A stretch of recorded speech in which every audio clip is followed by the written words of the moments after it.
الحمد للہ وحدہ والصلاة والسلام علی من لا نبی بعدہ اما بعد بسم اللہ الرحمن الرحیم الصلاة والسلام علیک یا سیدی یا رسول اللہ وعلی آلک واصحابک یا سیدی یا حبیب اللہ۔ ناظرین کرام، اسلام ایک مکمل دین ہے اور دین رحمت ہے، اور حضور نبی کریم علیہ الصلاۃ والتسلیم نے مسلمان کو آزاد زندگی گزارنے کا حق عطا کیا ہے، اور اسلام نے ہر مسلمان کو آزادانہ زندگی گزارنے کا حق عطا کر رکھا ہے، اور ساتھ ساتھ جس طرح ہر ایک فرد کا اپنا حق ہے، اسی طرح ساتھ رہنے والے دوسرے انسان کا بھی حق ہے۔ چنانچہ جس طرح اسلام کے اندر حقوق اللہ ہے، یعنی اللہ رب العزت کا حق ہے، اور جس طرح والدین کے حقوق ہے، جس طرح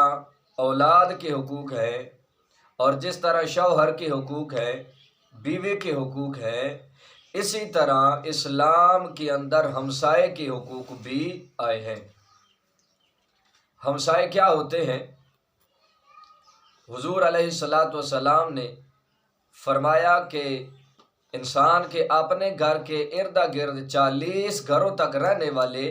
جتنے بھی انسان ہیں وہ انسان کے ہمسائے کے اندر داخل ہیں، اور حضور علیہ الصلاۃ والسلام نے ارشاد فرمایا ہمسائے 3 ہوتے ہیں۔ ان میں سے ایک ہمسایہ وہ ہے جس کا صرف ایک حق ہے، اور ایک ہمسایہ وہ ہے جس کے 2 حق ہیں، اور ایک ہمسایہ وہ ہے جس کے 3 حق ہیں۔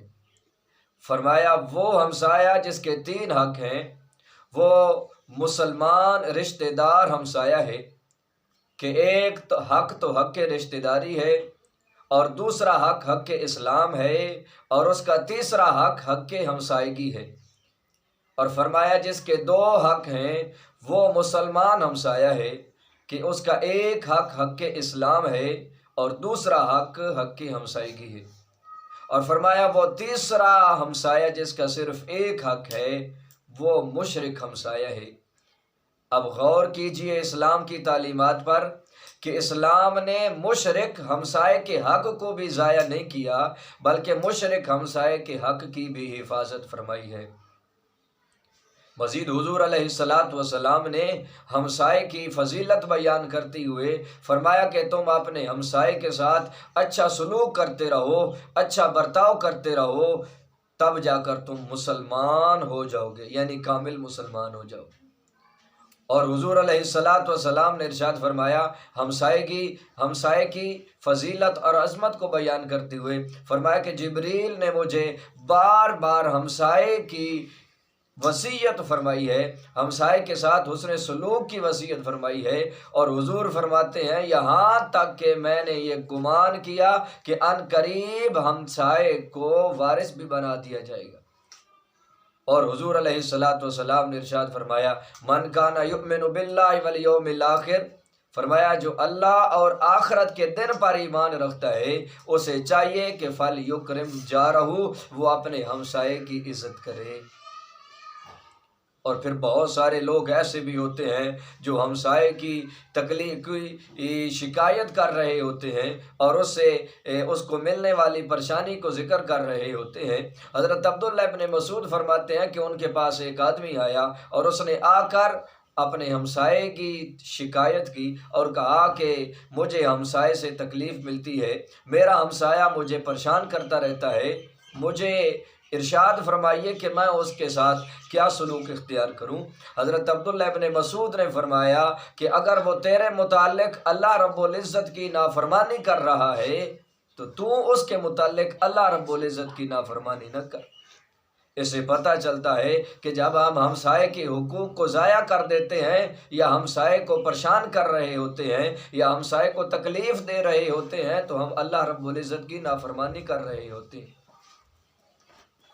اور حضور علیہ الصلاۃ والسلام نے ہمسایوں کے حقوق کو بیان فرماتے ہوئے فرمایا ہے کہ ہمسائے کے حقوق جانتے ہو کیا کیا ہیں؟ فرمایا جب وہ بیمار ہو جائے تو تم اس کی عیادت کرو،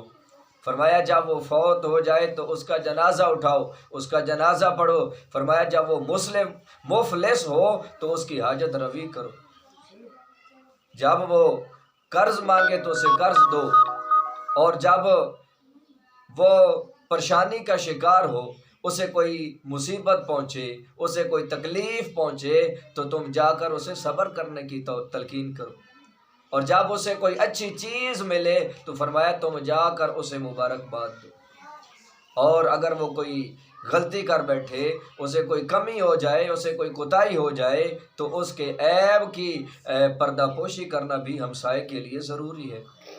اور فرمایا جب تم باہر سے گھر والوں کے لیے میوہ جات لاؤ تو تھوڑے بہت رشتہ داروں اور ہمسایوں کے گھر بھی بھیج دیا کرو،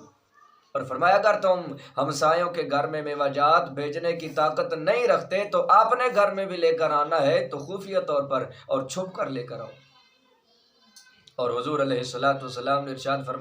فرمایا پھر ان میوہ جات کو اپنے بچوں کے ہاتھوں میں دے کر ہمسایوں کے گھروں کے باہر نہ بھیجنا، اس لیے کہ ہمسایوں کے بچوں کو بھی تکلیف ہوگی۔ اور فرمایا حضور علیہ الصلاۃ والسلام نے کہ تم اپنی ہانڈی کی خوشبو سے بھی ہمسایوں کو تکلیف نہ پہنچاؤ، یہاں تک کہ تم تھوڑا بہت شوربہ ان کے گھر میں بھیج دو۔ یہ ہیں ہمسایوں کے حق اور حقوق جو حضور علیہ الصلاۃ والسلام نے بیان فرمائے ہیں۔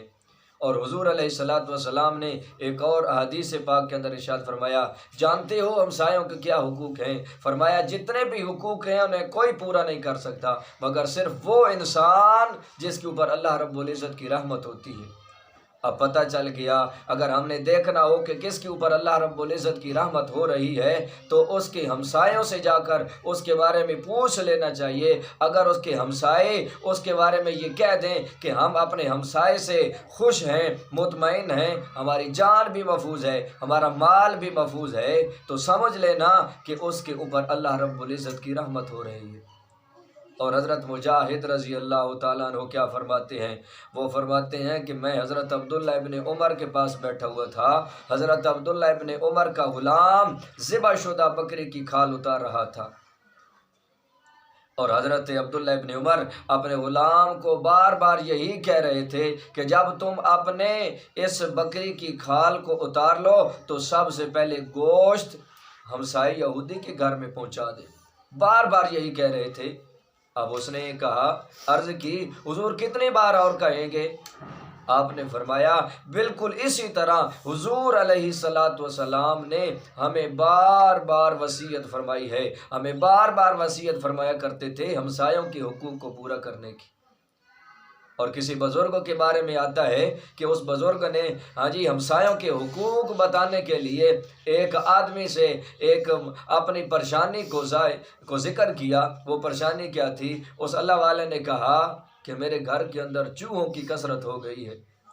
چوہے بہت ہو گئے ہیں جو تنگ کرتے ہیں، اس کا علاج بتا دیجئے۔ در حقیقت وہ اللہ والا اس مخاطب کو ہمسایوں کے حقوق کے بارے میں بتا رہا تھا۔ خیر اس نے مسئلہ پوچھ لیا تو جس سے پوچھا گیا اس نے کہا کہ آپ اپنے گھر کے اندر بلی رکھ لو۔ اب اللہ والے نے جب یہ سنا تو فرمایا کہ جب میں بلی لے کر آؤں گا تو میرے گھر کے چوہے تو بھاگ کر ہمسایوں کے گھروں میں چلے جائیں گے، اور جو چیز میں اپنے لیے پسند نہیں کرتا ہوں پھر وہی چیز میں اپنے ہمسایوں کو دینے والا بن جاؤں گا، پھر مجھے کیا فائدہ ہوگا؟ احباب ذی وقار، یہ اسلام ہے، اور اسلام نے ہمسایوں کے حقوق کی کتنی حفاظت کی ہے۔ اور یاد رکھیے کہ جو ہمسایوں کے حقوق کو پورا کرتا ہے اللہ رب العزت کی رحمت کے سائے کے اندر ہوتا ہے۔ اور یہاں تک کہ حضور علیہ الصلاۃ والسلام نے ارشاد فرمایا کہ اگر کوئی بندہ اپنے ہمسایوں کے حقوق کو پورا کرنے والا نہیں ہوتا نا تو قیامت والے دن جو سب سے پہلا مقدمہ اللہ رب العزت کی بارگاہ میں حاضر ہوگا وہ دو ہمسایوں کا ہوگا۔ وہ ایک دوسرے سے اپنا حق طلب کرنے والے ہوں گے اور حق کا دعویٰ کر رہے ہوں گے۔ تو اسے پتہ چلتا ہے کہ ہمسایوں کے حقوق اللہ رب العزت نے اور دین اسلام نے کتنی اہمیت کے ساتھ بیان فرمائے ہیں، اور ہمسایوں کی کتنی اہمیت ہے کہ اگر ہم ان کے ساتھ حسن سلوک کریں تو اللہ رب العزت کی رحمت کے نزول کا سبب بنتے ہیں، اور اللہ رب العزت کی رحمت ہمیں حاصل ہوتی ہے۔ دعا ہے اللہ رب العزت ہمیں اپنے ہمسایوں کے ساتھ حسن سلوک کرنے کی توفیق نصیب فرمائے۔ وآخر دعوایا ان الحمد للہ رب العالمین۔